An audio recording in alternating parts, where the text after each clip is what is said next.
শুনলাম খালি চর চর শব্দ হয়েছে আর দেখলাম খাম্বাটার লাগে মারিয়ে দিয়েছে। বাড়ির থেকে দৌড়িয়ে শব্দ পাইয়া আসিয়া তারপরে দেখি এখানে ওই অটোটা ওইখানে পড়ে রয়েছে রাস্তার মধ্যে।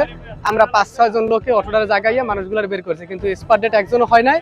মেডিকেলে নেওয়ার পর তো 4-5 জন মানে আশঙ্কাজনকভাবে উঠেছে, একজন মারা গেছে মেডিকেলে। সংঘর্ষটা দ্বিমুখী হয়েছে, হুন্ডাটা ছিল পাশে থামান নিয়ে, ওই হুন্ডাটা নিয়ে গেছে।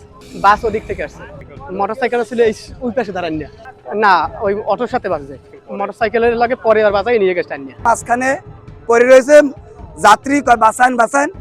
আমি হাসান ভাই 4-5 জন লোক আইয়া কইছে ভাই দাঁড়ান, গাড়ি গুড়ি আমরা সব থামাইয়া আস্তে ধীরে আমরা বাইর করা শুরু করছি। আর যাত্রীও কইছে আপনারা আস্তে ধীরে নামেন, কোনো তাড়াহুড়ো নাই, যার যার নিরিবিলি নামে, যার যার নিয়ে নিরপেক্ষ হন।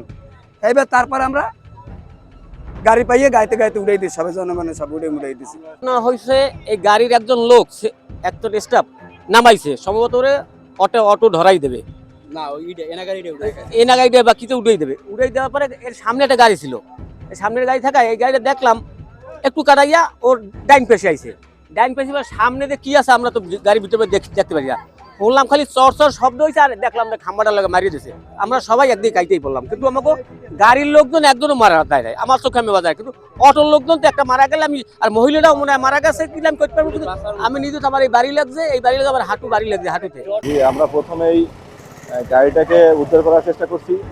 উদ্ধার করার একমাত্র কারণ হলো গাড়ির নিচে কেউ চাপা পড়েছে কিনা বা চাপা পড়ে নিহত হয়েছে কিনা দেখার জন্য। গাড়ি উঠানোর পর দেখা গেল কেউ নিচে চাপা পড়েনি। দ্বিতীয়ত আমরা মেডিকেলে লোকজন উদ্ধার করে নিয়ে গিয়েছি চিকিৎসার জন্য। সেখানে 4 জনকে বরিশালে রেফার করা হয়েছে। একজন মেডিকেল অফিসার বলছে যে ঘটনাস্থলে একজন নিহত হয়েছে। তো তার লাশটা আমরা নিয়ে আসছি বুঝে, তার আপনজন কেউ এখনো আসে না, আমরা অপেক্ষায় আছি।